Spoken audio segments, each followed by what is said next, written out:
こんにちは、笹ジャパニーズの笹です。私は普段 SNS で日本語に関する動画を配信しながらオンラインの日本語学校を運営しております。このポッドキャストでは私が普段感じたことや思ったことなどを日本語で話していきます。今日はマレーシアの生活はどう？という話をしようと思います。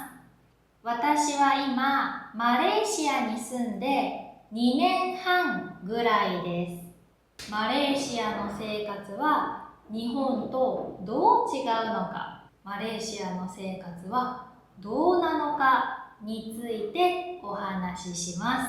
今日は天気、人、生活、この3つについてお話ししていきます。まずマレーシアの天気から。マレーシアは赤道の近くの国なので毎日とても暑いです。一年中夏です。昼間外に出て歩くのは難しいぐらい暑いです。それから一年中夏なので一年中夏服が着られます。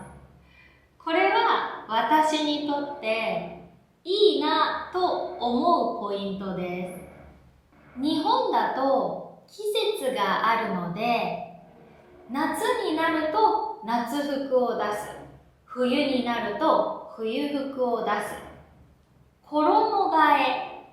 衣替えが必要です。でもマレーシアで衣替えは必要じゃありませんからとても便利でいいなと感じています。2つ目は人。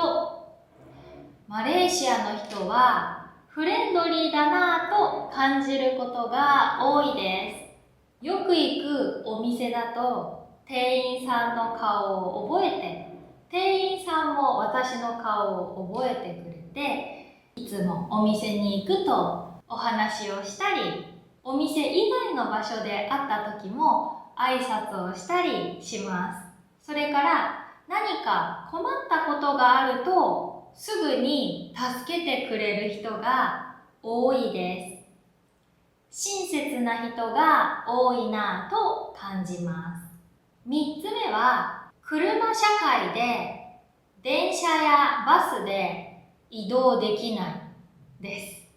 特に私が住んでいる地域には電車がありません。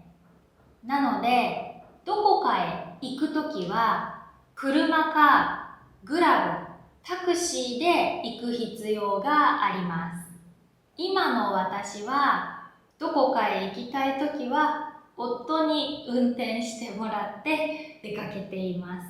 一人でカフェに行ったり、一人で少し買い物に行ったりするのが難しいので、長く住むならこの国で車の免許を取って自分の車が必要だなと感じています。天気、季節や交通手段など大きく日本と違うこともあるんですが、今は楽しくマレーシアで生活しています。今日の配信はここまでです。最後まで聞いてくださってありがとうございました。